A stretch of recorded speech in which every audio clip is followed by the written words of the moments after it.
Hey folks, this is Vint with Dad's Gaming Addiction, and today we're going to quickly check out Anno 1800. This is a game that you can find on Steam, although primarily it's going to be through the Ubisoft launcher anyway, for about 50 to 60 bucks or so. But I hesitate to even look at the DLC. I was looking, I started scrolling, and I'm like, oh my god.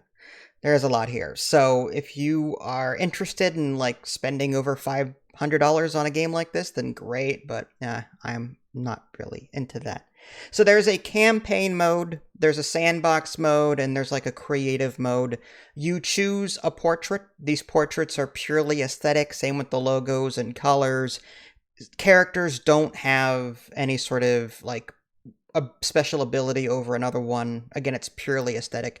You can set up your game pretty much how you want it, but I wish there were more options available. Yes, you can change the size of the map. Yes, you can change what AI characters you're going to be facing, or just zero if you want to. You can turn pirates on or off. You can have a full refund if you want to when it comes to like demolishing things. There's again, you pick which ones you like. There's even multiplayer, so if you want to play just co-op with someone, you can. Idalia and we've been playing for the last couple of days. I got it for her during the last Steam sale for 15 bucks. And we turned the AI off, and our goal is just to build and have fun. She's never played an Anno game before. And I figured I'd start with this one because it was probably the most recent. I think it was released about 4 years ago.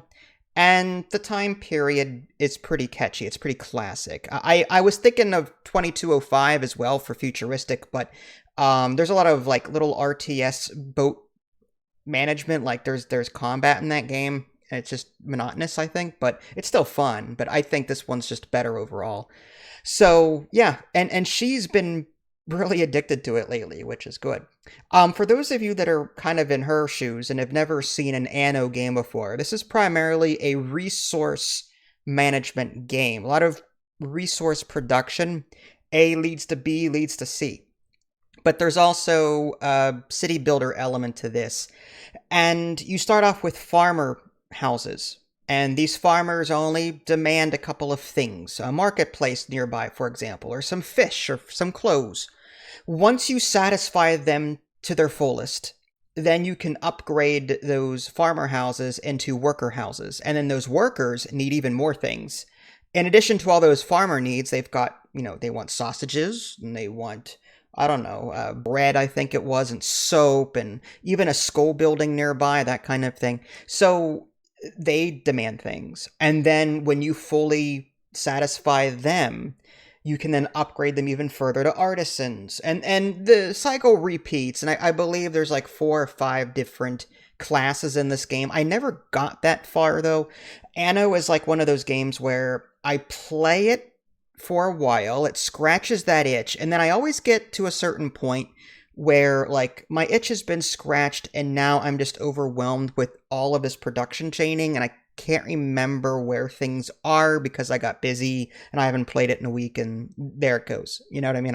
I drop it and then I come back to it a year later. That's my like typical gameplay flow, when it comes to the Anno series in general. Not just this game, just Anno in general. I play it religiously for a while, and then I get just overwhelmed, and then real life calls, then I come back to, I'm like, what in the world am I doing? I might as well just start over, So yeah, getting back to like the general game, it's resource management, it's town building, but a lot of it is spatial awareness and efficiency. One of the things that Ida Lee didn't like about this game was that she wanted to build an aesthetic town.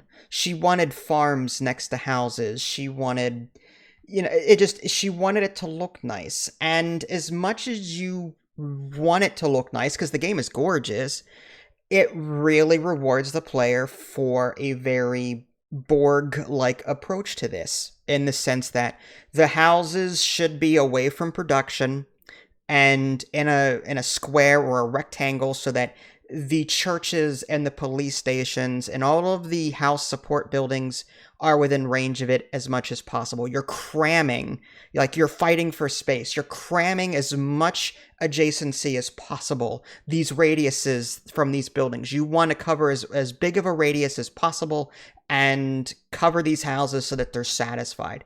In the meantime, like on the other side of the island, you don't want to mix your manufacturing and your housing. Just don't do it. But Ida Lee was doing that, and she was getting frustrated. Like, well, why isn't this working? And I'm like, that's because like your fire station's over here, and it's only touching or covering like 4 houses out of like the 20 that you have. So, you know, that then she had to like move things. Luckily, there is a move tool so you can move buildings around.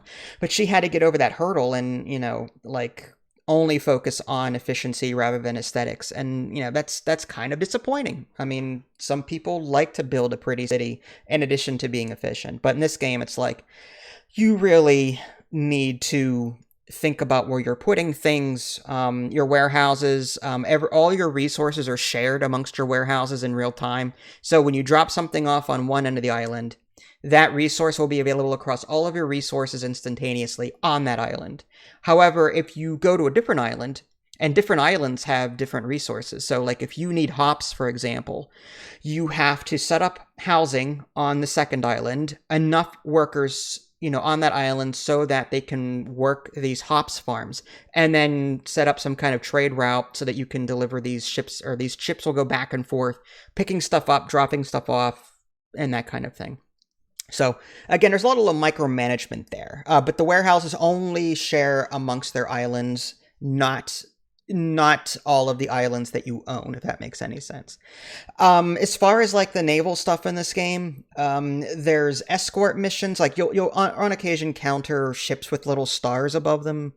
And, you know, these might be escort quests. They might be go here and pick up this flotsam, bring it back to me and you get some money, you know, that kind of thing. It's just, it's there. Like, it's nothing special, to be honest with you. Like, it's just a fetch quest. I mean, if you've played any sort of MMORPG, you know, they get boring after a while. It gets tedious, and the ships move at like, you know, very slow speed, especially in multiplayer where you really can't speed things up too much. So yeah, I mean, you know, I like this game. I really do. It's just on occasion I have to have Netflix or something on standby while I'm waiting for money to roll in from my income, or while I'm waiting for resources to accumulate so I can see where I need more buildings. But this game, just like the rest of the Anno games, is all about the numbers. It's a spreadsheet game. You know, you see one resource going up by whatever, like there's a little green arrow pointing up. Okay, well, that's good, but this one's going down. So I'm going to build some buildings to make this resource go up. Oh, but now I need more population, so I'm going to build more housing. Okay, now I got the workforce now, but oh wait, now I've got more buildings, so now my fish income I need more fish now. So I have to get more fish.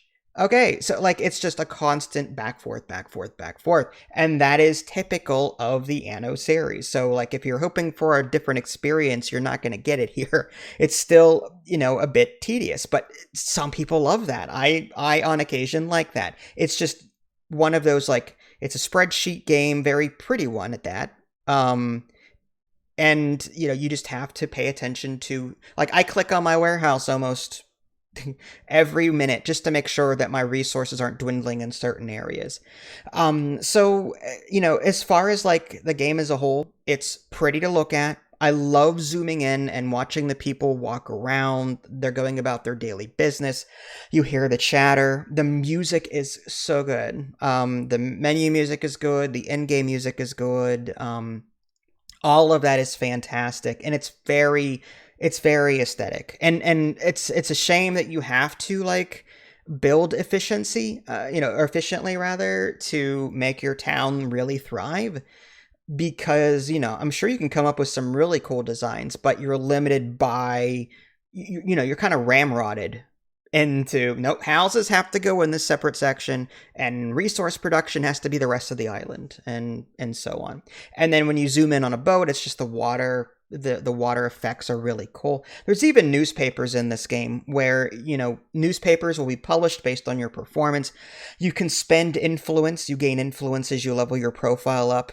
Your profile is based on like population and aesthetics, that kind of thing. But yeah, there's like newspapers that you can publish and get temporary buffs. There's new world expeditions that you can go on. The expedition might call for diplomacy and faith and rations, and different resources that you're producing will give you different things. Like I think the beer gives you diplomacy, I think it is, in rations, and I think it's bread that gives you faith. It'll say what they are as you hover over these resources, and eventually, like you unlock them, I think, when you get artisans. But your goal really is to keep your morale as high as possible, because once you embark on this expedition, you will come across these scenarios. It's like a choose your own adventure kind of thing, and it's like, okay, out of these three choices, this is how I'm going to advance this particular story arc. And it's like, okay, so what do? I've got this special crew member that I've attached to my ship by looting. Yes, it's like a light RPG where you can like assign crew members to ships and make them better in different ways. Buildings, for example, have that as well. But anyway, yeah, it's like a little choose your own adventure, and you're trying to keep your morale up so that your ship will continue and, eventually discover the new world. It's a cool little system. It's fun. But typically that's as far as I get before I end up just quitting and moving on to another game because I get busy. But yeah, I totally recommend this game, but on a sale. Again, it is 4 years old, and Ubisoft is crazy that they're still charging $60 for it, along with $15 DLCs here, $15 DLCs there. It's almost like The Sims. Like, it really is. Like, there's so much DLC, and it's always thrown in your face in that, when you're setting up a new game, there's always those grayed out characters that you can't access. There's always those grayed out scenarios that you can't access, because it's, oh, you have to get the DLC for this. But there's, again, hundreds of dollars worth. And it's just a shame that there's no bundle at this point where you can pick everything up for like $50-$60. I think after 4 or 5 years, it's due. But anyway, so Anno 1800, it's a good addition to the series. I like it, but I wish it were cheaper, and the DLC practices are a bit meh. Well, this is Vince. Thanks for watching. I'll catch y'all next time. Take care.